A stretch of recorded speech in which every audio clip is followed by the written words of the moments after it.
I was just thinking in Matthew 10, verse 37 through 39. He who loves father or mother more than me is not worthy of me, and he who loves son or daughter more than me is not worthy of me.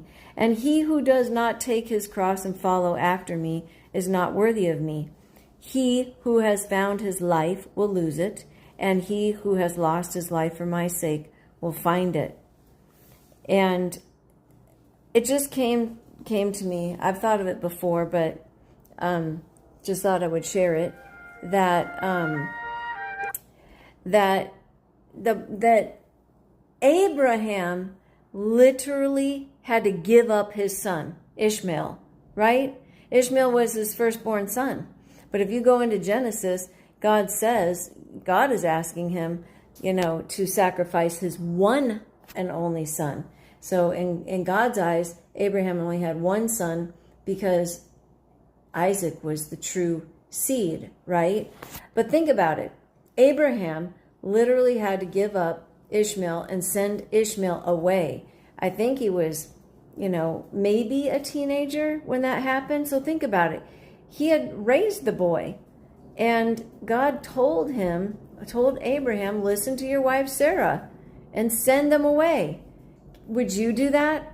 Would you be able to do that? And this is exactly what God is always telling us, that nothing can come before his plan.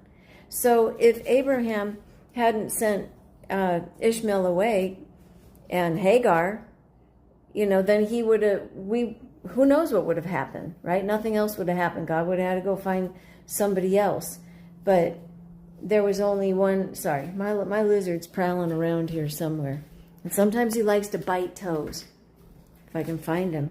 I can't turn this around when I'm on here. So anyway, think about that. Really think about the fact that, would you give up one of your kids at age 14, age 12, if God told you to?